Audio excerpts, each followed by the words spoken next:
is not ringing. Thank you. I know. He's got it down fast.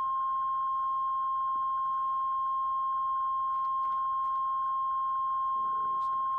How are you feeling? Feel good. Good. Be You See, there's a picture of you here. The television that the film is right there. Very nice. Okay, so now we've gone as far as the early 40s. Right. Tell us about that time before the Germans came and took you, but that awkward time. Did you know what was happening in Poland? How did your mother get along during that time? How was your family surviving? We were pretty much isolated. One of my maternal uncles by marriage, who lived in Poland and escaped to Slovakia to his in-laws, my grandparents,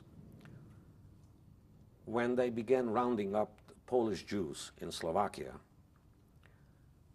in 1942, he once again escaped alone. His family were automatically Slovak citizens by birth.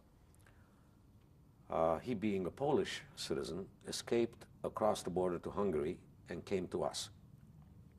He lived in my father's lumber yard, which was separate from my grandfather's. And I, being the man of the house at age 13 already, I worked in the lumber yard periodically, and I built for him a bunker out of boards, what you might call over here 2x6s or 2x8s. He had a tiny little entrance, hollowed on the inside. The interior was the size of a VW car, the Bug, the little, what that was called the Bug. And he had a candle inside, which was rather dangerous, but he could only use that candle in the daytime. So he read in the daytime. At night, for obvious reasons, he couldn't use the candle in case there was a crack. And I used to take food to him every second night. Let me understand. He came to you, and why did he have to be in hiding? Because he was a Polish citizen, and they were rounding up Polish Jews in Munkac as well, and deporting them back to Poland, which was at that time already German occupied. And don't forget, 1942, Auschwitz was already working. Birkenau was already working. So did he tell you stories? No. He only knew what went on in Poland weeks prior to the occupation of Poland. And when he lived in Slovakia, prior to coming to Munkac in 1942, he had heard some things which he repeated to us, but nothing of the magnitude of the Holocaust, of the atrocities of the Holocaust. He told us about beatings, floggings, arrests, and releases in many instances. But the real atrocities we didn't find out about, at least I didn't find out, until I got there. As I said before, Hungary kept itself very, very isolated. I think by choice. And the leader of the Hungarian government, who called himself an admiral, Horthy, you're smiling. Hungary did have some ships down the Danube all the way into the Black Sea. It was a navigable river. And he was called Admiral Horthy. He did give in to German pressure, but never as much as they asked for. Until 1944. Prior to 1944, the men were taken away, able-bodied men, into labor camps. But we did not suffer that much under Hungarian regime, other than the rationing and an occasional anti-Semitic act, until the ghetto was established. The home we lived in was within the boundaries of the ghetto, so we did not have to move. Neither did two of my uncles. And everybody took in people who were from outside of the borders of the ghetto. So families doubled up and tripled up and quadrupled. There were crowded conditions. Curfew was strictly imposed. But my family, having been in the lumber and timber business, my grandfather leased the timber from two forests with connections of the forester. My uncle, who is here in Los Angeles now, made arrangements to create two bunkers, one in each forest. And he arranged for our entire family, the other uncles and aunts, to be hidden in those two bunkers, and the families were split. The father, in one particular case, where there were two children, the father in one bunker with a child, and the mother in the other bunker with the other child, in the eventuality of demise or survival. Of course, I, being 15 years old at the time, really didn't fully comprehend how serious the matter was at that time. Then came, I believe, January of '44 or February, when for some reason there was a scare. The Germans already came to Munkac, not in mass, just a very small group of them. There was a rumor that Germans would sweep through the forest looking for several Russian parachutists that parachuted into the area. And anyone caught would be summarily shot on the spot. So the same uncle, with connections, arranged a couple of Hungarian military trucks, and at night smuggled the entire family in the middle of the night. By Hungarian trucks, we were smuggled into the ghetto.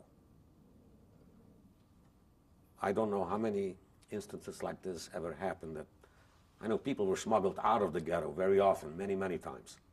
But to be smuggled back into the ghetto, it's a little ironic. So then we lived a typical ghetto life with restrictions. Food was in short supply, very short supply. Anti-Semitism was not felt any worse than before, until either the last week in April or the first week in May. I'm not exactly sure. When we were on no notice, rounded up and marched out to a brick factory about a mile outside of town, where we stayed, I think, 2 days, 2 nights, and from there deported by train with several transports. My family and I were in the first transport. We were transported to Auschwitz. Would you take some time to describe first the ghetto restrictions and what you did about food, what kind of food you got, and then the time in the brick factory in more detail? In the ghetto, the major restriction was, of course, that we had a curfew. I don't recall if the curfew was tied to an hour or to sundown. I'm not sure. I also can't recall if it was from 7 a.m. or whether it was from sunup. I just don't remember it. The restrictions within the ghetto were similar to prior to the establishment of the ghetto. We were not allowed to listen to the BBC, for example. So our home being deep into a yard from the street, about maybe 100 some yards, if my mother listened to the BBC and some neighbors huddling over the radio, one kid would stand outside the door, the other one would be 100 yards away at the gate. Should a policeman come through the gate, we had codes that we would communicate with. The kid inside the gate would yell to his friend either a code word about soccer or something, and I, standing in front of my house, would immediately notify the people inside, and the radio would simply be turned off. There were other restrictions. Food was rationed. Many things were rationed, but we didn't go hungry. There's always a way. In the brick factory, it was different. We were not allowed to take with us more than a suitcase, or perhaps two. The granddaughter of the owner of the brick factory is a friend of mine living here in Los Angeles. And I think we stayed there 2 days and 2 nights, Were you living outdoors, only under a roof, no walls. Were you ever frightened during that time? I think the word is not frightened. I think the word to be used is probably numb. We did not know where we're going. We had no idea where we're going. There were rumors during the ghetto time that they had taken people from Slovakia to resettle them, and remaining relatives or remaining non-Jewish friends of the removed Jews actually received postcards from various places stating that they're doing well, they have been resettled, they're working, they have plenty of food. The work is not easy, or the work is not too tough, but false postcards. That kind of lulled us, that kind of information lulled us into a sense of not security, but certainly not too much concern or panic. In the factory, in the brick factory, we were told that we too are going to be resettled, because at that point in time, the end of April or beginning of May of 1944, the Russian-German front was just the other side of the Carpathian Mountains. Part of Poland was already liberated at that point by the Russians. It's just the cold winter in the Carpathian Mountains that prevented the Russians from coming across and liberating us.